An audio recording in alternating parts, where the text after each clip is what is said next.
नमस्कार दोस्तों। आज के इस वीडियो की शुरुआत करने से पहले आप सभी लोगों को हम कहना चाहते हैं कि आपके पास भी कोई ऐसी सच्ची भूतिया घटना की कहानी है तो आप अपनी आवाज़ में रिकॉर्ड करके हमको इंस्टाग्राम या फिर हमारे मेल आईडी पर भेज सकते हैं। हमारा दोनों ही मेल आईडी और इंस्टाग्राम आपको नीचे डिस्क्रिप्शन बॉक्स में मिल जाएगा। हम लोग अपनी आवाज़ में उस कहानी को पूरी दुनिया के सामने लेकर आएंगे और आपकी मदद करेंगे या फिर जिसके साथ कोई घटना घट रही होगी उसकी मदद करेंगे उसका हल निकालने में। आज की ये कहानी भी कुछ इसी प्रकार की है। मधु नाम की एक महिला जो कि अपने परिवार वालों के साथ अच्छी खासी ज़िंदगी काट रही थी। एक दिन उन्हें समझ में आता है कि हमारे घर में तो एक दो नहीं बल्कि सैकड़ों आत्माओं शैतानों का वास है। और उसके बाद उनकी ज़िंदगी पूरी तरीके से पलट जाती है। आप इमेजिन करके देखिए, यहाँ पे हमारे सामने कोई इक्का दुक्का भूत का ऐसा एहसास भी हो जाए ना, इतनी सी आवाज़ भी आ जाए ना, तो हमारी दुखदुखी ऐसी बढ़ जाती है कि हमारा दिमाग काम करना बंद कर देता है कि अब क्या करें क्या नहीं। यहाँ पर तो सैकड़ों भूत ने एक परिवार के ऊपर ऐसा झपट्टा मारा कि उनकी ज़िंदगी तहस नहस हो गई। क्या कुछ हुआ, आइए जया की ज़ुबानी डिटेल में ये कहानी जानते हैं। ये जो घटना घटी थी ना, आज से कुछ साल पहले घटी। मधु जी जो हैं उनके पूरे फैमिली के साथ। ये लोग मध्य प्रदेश के एक छोटे से टाउन के रहने वाले थे। उस समय पर आज से लगभग 5-6 साल पहले वो, उनके 2 बच्चे, उनकी पति, उनकी सास और ससुर, ये 6 लोग एक फैमिली में आराम से अपनी ज़िंदगी बिता रहे थे। अच्छी खासी ज़िंदगी चल रही थी। लेकिन आज से लगभग 4-5 साल पहले जो उनकी सासू माँ थी वो दुनिया को छोड़ के भगवान को प्यारी हो गई। वो उनके बाद जब इनके घर पे ये लोग अब सिर्फ 5 लोग बचते हैं।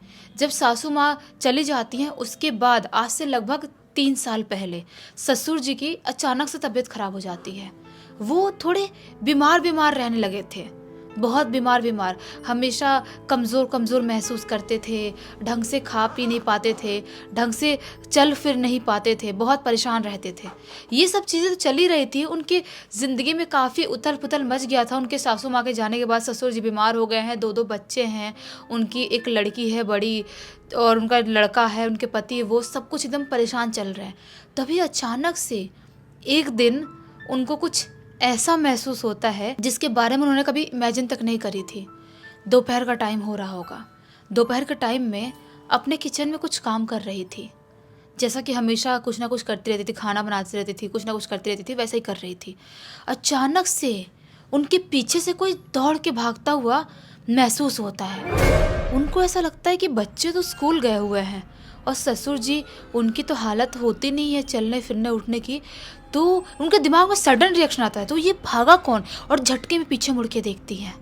जैसे ही पीछे मुड़ के देखती हैं, लिटरली उनको झटके में आधे शरीर वाला इंसान भागता हुआ दिखाई देता है, जिसका शरीर आधा था, आधा है ही नहीं, सिर्फ नीचे है, ऊपर कुछ नहीं है। ऐसा मान लो कोई मुर्दा हो जिसका आधा शरीर अपने आप भाग रहा हो, ऐसा कुछ दिखाई दिया। उनको धक से हुआ, अजीब सी घबरा सी गई। सोची कि ये कैसे हो सकता है, ये कैसा वहम है, पहली बार ऐसा वहम हुआ है मुझे। ये अपना काम करने लगती है, काम हम कर रही है, सब्जी काट रही हैं। अचानक से उनको ऐसा लगता है दीवार पे कुछ चल रहा है, और अचानक झटके में दीवार पे देखती हैं तो क्या पाती हैं कि दीवार पर कोई तो शैडो, ऐसे शैडो बन रही, ऐसे भाग रही है, आ रही है, जा रही है। और ये दिन का टाइम है। दिन के टाइम में कौन से शैडो कैसे बन सकती है? और इनका नॉर्मल घर, तो वहाँ पे कोई रोशनी नहीं आ रही है, धूप नहीं आ रही है, कोई लाइट नहीं जल रही है, नॉर्मल जैसा होता है घर का माहौल, वैसा माहौल था। वो घबरा सी जाती हैं। वो ज़्यादा कुछ रिएक्ट नहीं करती हैं, किचन का काम छोड़ के बाहर अपने ससुर को देखने के लिए चली जाती हैं। उनके ससुर नींद में सो रहे थे। अब ये अपना दूसरा काम हम करने लगते, अपने बेडरूम में जाती है, बेडरूम में भी काम कर रही है। तो ऐसा महसूस हो रहा है कोई तो चल रहा है, फिर रहा है, भाग रहा है। ये सारी चीज़ें बहुत ज़्यादा बढ़ने लगी। पूरे दिन हुई उनके साथ सब हरकतें। ये सब कुछ भुला के वो शाम के टाइम में अपने ससुर को खाना खिलाती हैं, बच्चों को, पति को, खुद खाना खा के सोने चली जाती हैं। आधी रात का टाइम होता है। आधी रात के टाइम में अचानक से उनकी बेटी चीख के उठती है। उनकी बेटी उस समय पर क्लास 4th या 5th में थी। चीख के उठती है, इनके साथ ही सो रही थी। वो बोलती क्या हुआ बेटा, क्या हुआ? बोलती है मम्मी मुझे मुझे वॉशरूम जाना था, मैंने आँख खोली थी और यहाँ पर अपने रूम में एक अजीब सा इंसान दिखाई दिया जिसका आधा शरीर था ही नहीं। बोलती है क्या क्या बेटा, ऐसे ऐसा कुछ नहीं, तूने सपना देखी होगी। घबराते हुए अपने बेटे को बोलती है, पति भी उठ गए थे। पति बोलते हैं कि हाँ बेटा, तूने कुछ बुरा सपना देखी होगी, ऐसा कुछ नहीं होता है। बोलती है बेटी, नहीं मम्मी, नहीं पापा, मैं सपना नहीं देखी हूँ। मुझे रोज़ रात में कुछ ना कुछ दिखाई देता है। कोई भाग रहा होता है, किसी का शरीर नहीं है, किसी का हाथ नहीं है, किसी का पैर नहीं है, किसी का ये नहीं है, ये वाला पार्ट नहीं है, तो कोई ऊपर से तो है, नीचे से है ही नहीं। मुझे अजीबोगरीब तरह के लोग दिखाई देते हैं, मुझे बहुत डर लगता है, मुझे इस घर में नहीं रहना। मैं आज से पहले नहीं बताती थी क्योंकि आप लोग चिल्लाओगे, मुझे नहीं रहना इस घर में। पापा बोलते हैं बेटा, ऐसे डरने वाली बात नहीं है, तुमने कुछ बुरा सपना देखी होगी, ऐसा कुछ नहीं होता, आओ मैं सुला देता हूँ। पापा उसको ठोक ठोक के सुलाने लगते हैं। लेकिन ये जो घटनाएं थी ना, अब ओवर हो गई थी। दूसरे दिन सुबह भी अपना काम कर रही हैं अकेले मधु जी, बच्चे स्कूल चले गए हैं, पति भी, और ससुर सो रहे हैं अपने कमरे में, बीमार रहते थे हमेशा ना। उनको वैसी वैसी हरकतें दिखाई दे रही है, हजारों अलग अलग टाइप की बोलो स्पिरिट उनको रोज दिखाई दे रही है, दिन में दिखाई दे रही है, रात तो छोड़ो दिन में दिखाई दे रही है। अगर किसी को दिन में ऐसी आत्माएं दिखाई देने लगे अपने रूम में, मान लो आप अपने घर पे बैठे हो ऐसे ही, और बैठे बैठे दिन का टाइम हो रहा है, दोपहर का टाइम हो रहा है, शाम का टाइम हो रहा है, और आपको आपके सामने भागते वक्त अजीब टाइप की आत्माएं दिखाई देने लगे, तो आपकी तो हालत खराब हो जाएगी। कैसे कैसे मधु जी बर्दाश्त कर रही थी।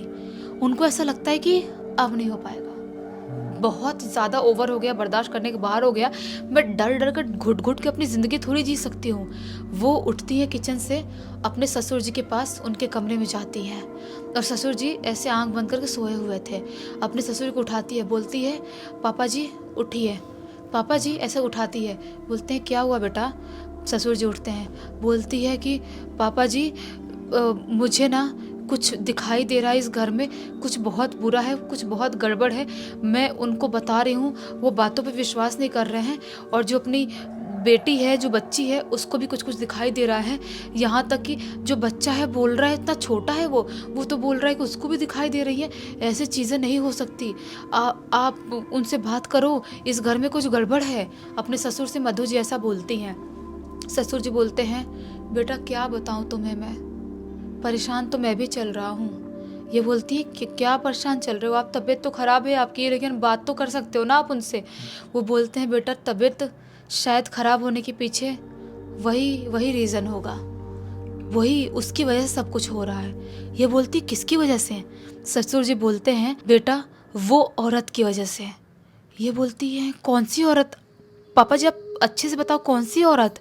ससुर जी बोलते हैं बेटा जब भी मैं सोता हूँ, दिन का समय हो रात का समय हो, कभी भी मैं अकेले सोता हूँ, तुमने देखा ही है, वो मेरे पास आती है, मेरे सिर के पास बैठती है, मेरा कभी सिर सहलाती है, कभी मेरे मुंह पे हाथ फेरती है, कभी मेरा गला दबाने की कोशिश करती है, और कभी बोलती है कि चलो मेरे साथ, तुम यहाँ क्या कर रहे हो? वो मुझे मार डालेगी, वो मुझे परेशान करना चालू कर दी है, मुझे बीमार कर दी है, मुझे खाने नहीं देती, पीने नहीं देती। जब मैं भी खाने की कोशिश करता हूँ ऐसा लगता है मेरा खाना छीन ले रही है, मेरे पेट से निचोड़ के निकाल दे रही है। कुछ तो है वो कौन है उसे मैं समझ नहीं पा रहा हूँ, लेकिन उसने मेरा जीना हराम करके रख दी है। ये बोलती है पापा जी आपने पहले ये बात क्यों नहीं बताया? आपकी तबीयत कब से इतनी ख़राब चल रही है, और वो जो औरत है वो कैसे दिखाई देती है?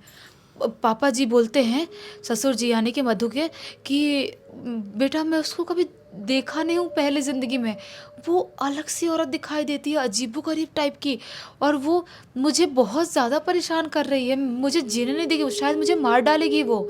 ये बोलती है कि ऐसा कुछ नहीं होगा पापा जी, आप टेंशन मत लो, आप भी उनसे बात करो, शाम के टाइम में आते हैं तो मैं भी बात करती हूँ, आप इतना मत सोचो।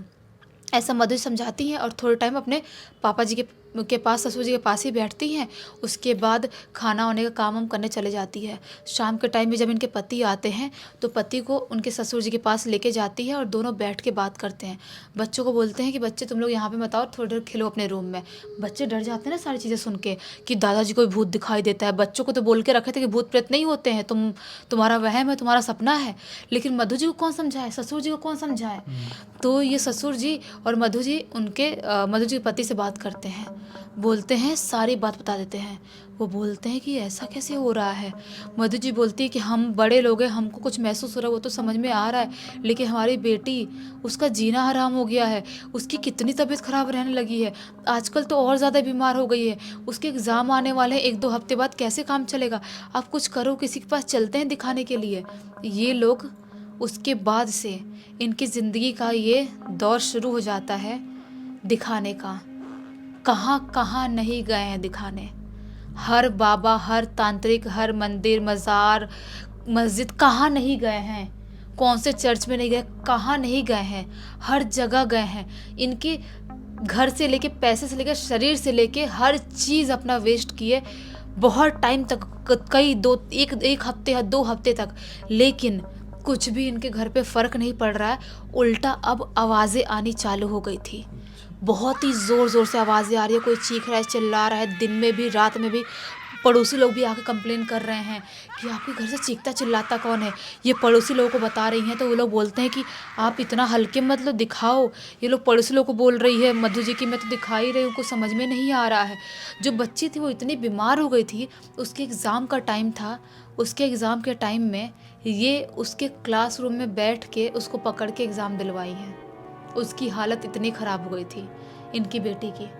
ये एकदम परेशान हो गई। पड़ोसी लोग को सजेशन दे रहे हैं, सब सजेशन दे रहे हैं, कहाँ कहाँ नहीं दिखा रही है। एकदम पैसे से कंगाल हो गए, घर से कंगाल, बीमारी से कंगाल।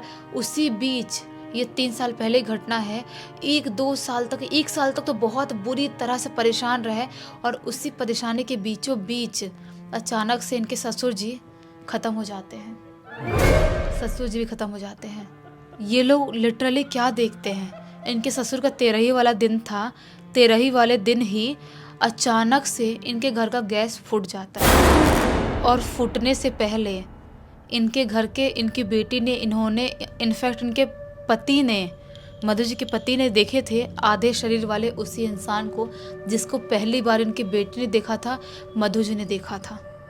और जब से उस आधे शरीर वाले इंसान को देखा था, उसके बाद से हज़ारों आत्माएं इनके घर पे बसेरा बना ली थी। हज़ारों करोड़ आत्माएं इनके घर पे रह रही हैं, अलग अलग रूप में, अलग अलग चीज़ों में दिखाई दे रही। कभी हाथ वाली सिर्फ, कभी पैर वाली, कभी आधे शरीर वाली, यहाँ से नहीं है, ये है तो ये नहीं है। अजीबोगरीब टाइप की आत्माएं इनके पूरे घर में दिखाई देने लगी थी। ये चीज़ें देख के अब इनका हो गया था कि बहुत परेशान हो गए। 13ही वाले दिन इनके घर पे पंडित जी आए हुए थे पूजा पाठ कराने के लिए, जो कि इंसानों करवाते ही है ना 13 वाले दिन जब कोई ऑफ होता है। तो वो पंडित जी क्या बोलते हैं कि आप लोग एक काम करो, आप लोग जैसा बता रहे हो तो समझ में आ रहा है कि आपके घर पे एक नहीं बल्कि हज़ारों आत्माएं हैं, और वो किस रीज़न से है नहीं पता, लेकिन आप लोगों को अपने घर पे बड़ा पूजा पाठ रखवाना चाहिए और पितृदोष पूजा करवाओ और पिंडदान करवाओ। पितृदोष पूजा करवाते हैं और पिंडदान ऐसे किसी के नाम पे भी करवा दो, किसी के भी नाम पे। हाँ, जो आपके पूर्वज पहले गए हैं। हाँ, ऐसा सबका नाम ऐसा इमेजिन करके हाँ, करवा दो। बहुत सारे वो कर दो, आप पूजा पाठ करो और पिंडदान कर दो, पितृदोष की पूजा करवा लो, ये सब कुछ करवा लो। और ये भी एक बार देख लो, शायद इससे आपके घर को छुटकारा मिल जाए। अगर नहीं मिला तो आप, बेहतर इसी में होगा कि आप ये घर छोड़ दो। लेकिन पैसे से भी कंगाल हो गए बेचारे, कब से परेशान रह रहे हैं। सब कुछ, इनकी हालत इतनी ख़राब हो गई थी कि ये सोचते हैं कि चलो पितृदोष पूजा और पिंडदान तो करवा लेते हैं, नहीं हुआ तो क्या करेंगे, नॉर्मल से घर में कोई सस्ते से घर में रह लेंगे, और कर भी क्या सकते हैं। इससे पहले ये लोग अलग अलग रिश्तेदारों के घर जाते थे, अलग अलग रिश्तेदारों के घर के, वहाँ पर हमको ये सब चीज़ें नहीं भुगतनी पड़ेगी। लेकिन वहाँ पर भी इनके साथ कुछ ना कुछ हो ही जाता था, मधु जी के साथ, स्पेशली इनकी बेटी के साथ। मतलब वो चीज़ लिटरली इनके परिवार का पीछा कर रही थी, पीछा कर रही ये थी। जहाँ भी जा रहे थे वहाँ पे इनके साथ घटना घटने लगी थी, और वो जगह भी हॉन्टेड होती जा रही थी। हाँ, और वो जो रिश्तेदार लोग थे उनका घर भी इनकी वजह से मनहूस होता जा रहा था। इसकी वजह से ये लोग रिश्तेदारों के घर भी जाना छोड़ दिए थे। अब पंडित जी ने बोले तो इन्होंने पूजा करवाए, पितृदोष पूजा और पिंडदान करवाए। उसके बाद से लकीली इनके घर में जितनी भी परेशानी थी सब कुछ धीरे धीरे करके ठीक हो गई, ख़त्म हो गई। अच्छा, मतलब जो कुछ भी था इनके घर वो पितरों से ही जुड़ा हुआ था। यहाँ पर इसका मतलब ये नहीं है कि आपके ही परिवार के पूर्वज हैं, आपके ही परिवार के पितृ हैं, तो वो किसी तरह का नुकसान क्यों पहुँचा रहे हैं। लेकिन बात ये होती है ना कि जहाँ पर पितृ दोष की पूजा नहीं कराई जाती है, पितृ शांति की पूजा, मेन इसको कहा जाएगा पितृ शांति की पूजा, वहाँ पर कुछ भी आप गलती किए ना, छोटी सी भी, जो एथिकली सही नहीं है, उससे पितृ बहुत ज़्यादा नाराज़ हो जाते हैं। और अगर पितृ नाराज़ हो जाते हैं तो फिर वहाँ पे आपके कोई काम नहीं बनेंगे, आपके घर में नेगेटिविटी सी लग जाएगी, आपको कुछ भी चीज़ें दिखाई देने लगेगी जैसे इस केस में हो रहा था, कुछ भी चीज़ें सुनाई देने लगेगी, दुर्घटनाएं होने लगेगी। पितृ नाराज़ होते हैं तो ये करते हैं क्योंकि वो उस समय एक प्रेत योनि में होते हैं। तो ऐसी सिचुएशन लाने से अच्छा कि घर पे एक पितृ शांति की पूजा करवा ही देना चाहिए। किसी न किसी के साथ कुछ लगा रहता है तो क्या मालूम बहुत सारी चीज़ों का कारण ये अकेली चीज़ ही होती हो। इस पूरी घटना की जानकारी किसके थ्रू मिली? और इस पूरी की पूरी घटना की जानकारी मधु जी ने खुद लिख के भेजी है। चलो अच्छा हुआ, आज इसी बहाने सबको एक बहुत अच्छी सीख, एक बहुत अच्छा मनोरंजन मिल गया। तो इसी एक नोट के साथ इस कहानी का अंत कर देते हैं। अब तक इस वीडियो को देख लिया तो लाइक ज़रूर कर देना, चैनल को सब्सक्राइब करके बेल आइकन दबा के ऑल के ऑप्शन में क्लिक करना, क्योंकि इसी तरह के हैरान कर देने वाले खौफनाक वीडियोस डेली आप लोग के सामने लेके आते रहते हैं। और बताया ना मैंने, इंस्टाग्राम की लिंक और हमारा मेल आईडी दोनों डिस्क्रिप्शन बॉक्स में मिल जाएंगे। आप अपने वॉइस में आपके साथ जो घटना घटी अब वॉइस में हमें भेज सकते हैं, हम उसका उपयोग करके अपने वीडियो में एक खतरनाक कहानी बनाएंगे, बिल्कुल आज के जैसे अच्छी सीख मिले। चलिए कल फिर से मिलते हैं, तब तक के लिए बहुत बहुत धन्यवाद। आपका दिन शुभ हो।